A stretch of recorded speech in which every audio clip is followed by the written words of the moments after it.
السلام عليكم ورحمة الله تعالى وبركاته كسودو يوتيوب channel كيغا ديقتو تري بدل هدا كو عصب تاع channel سبسكرايب صار كان بليلك فرص يكون سو غاران وحياران سو غاران لايك شير كومنتي mahadsanid كسودو هذا 10 maanta waxaanu ka hadlaynaa WhatsApp macluumaad ku saabsan WhatsApp-ka ayaan maanta ka hadlaynaa WhatsApp waa badan yahay inta lahayn hadaan WhatsApp TB aan isticmaalayo WhatsApp caadiga oo WhatsApp mobilka lagu keeno ama originalka marka kana soo gelaya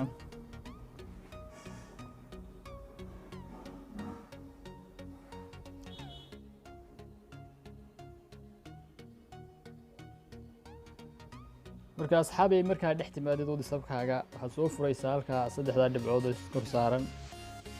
ka bacdi setting-ka dimanaysaa waad aragtaa halka waxa kaaga muuqda account chat notification data and storage usage iyo help oo kale marka waxyaalaha hadda sii gelishid mid kasta waxba ku soo jira account oo kale hadana galo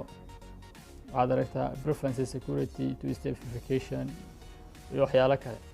marka inta ugu muhiimsan waxa weeye inaad ogtahay ahaan hadda preferences markaad gashid waxa uu leedahay yani inaad dadka ay wada arkaan ama profile-kaaga arkaan oo waxa aad aboodkaaga oo kale waxa wada sabab kugu qoran ahaan halka waxa ku magac halka ka soo baxayo kale inay arkaan iyo halkan hoose recipient ay ku qoran tahay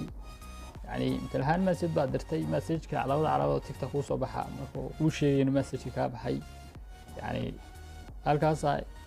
enable ah hadalkaas ka xiran tahay ma arki kartid message-ka ama baxay kuma soo qoriyo labada dhibcood sidoo kale two step verification wuxuu ku faa'iideynayaa numberka WhatsApp ku isticmaashid inaan qof kale kula isticmaali karin haduu helo yani waa fudud in lagu isticmaalo marka ka waa lagu xidhay inta badan waxa sameynaysaa two step verification marka tagtid enable baad ka dhigaysaa ka bacdi 6 number oo aad garanaysid baad gashanaysaa halka 6 number oo aad ilaa wan gasho halka waxaad gashanaysaa email talahaan emailka saadan ma garanaysaa dad password-ka loo email recovery lagu sameeyo lagu diro safe baad leedahay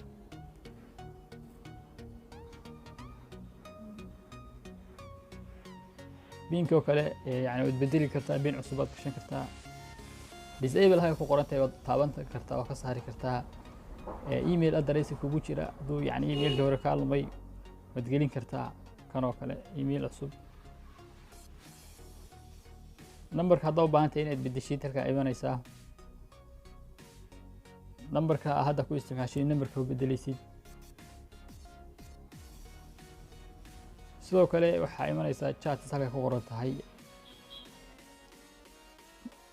chat-ka kale markaan soo galo waxa inoo muuqanaya sababta inta ugu muhiimsan farto kale ama small baa ka dhigi kartaa ama large sad jeceshahay language-ka kale inta language kugu jiro ku sheegaya aad ku isticmaali kartid welbarka kale WhatsApp-ka welbarka kale yani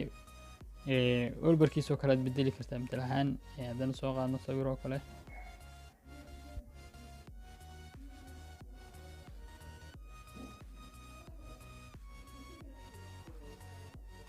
set haddana raahna wada aragtaa WhatsApp-ka marka soo galo wada aragtaa welbarka iminka saaray baa saaran halka ugu muhiimsan waa backup halka ku qoran tahay backup يعني ومهم إنك قاعد باك أب يعني وقتي إنت بدن ضرب باهن تاع باك إنك قاعد باك أب بتقول فني سمتلهن باك أب ومهم إنك قاعد يعني باك أب جوجل درايف أو كلا أو تكون قاعدين كرت أو إيميل بكوجو حريرسين هي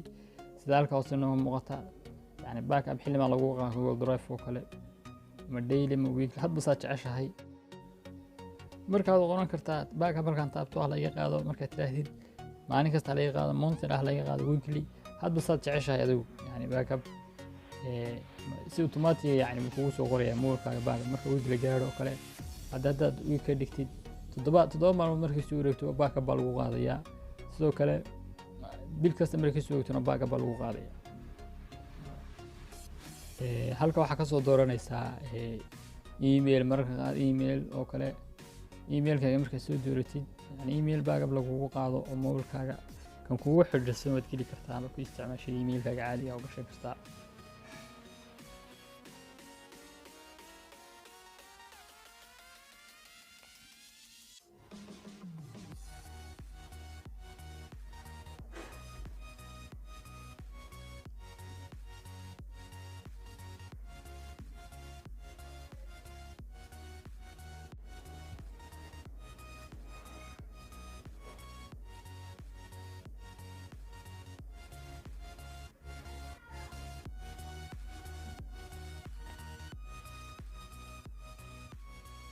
iminka emailkii halkaas inoo soo galay. emailkaas automatic maalin kasta backup lagu qaadi karaa.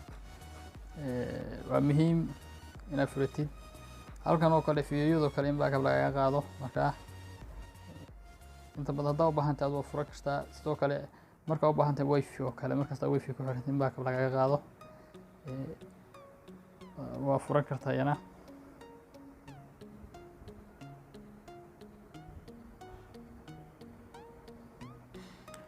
marka cashirkeenu maanta intaas ku kubayo. Assalaamu calaykum waraxmatullaahi tacaala wabarakaatu.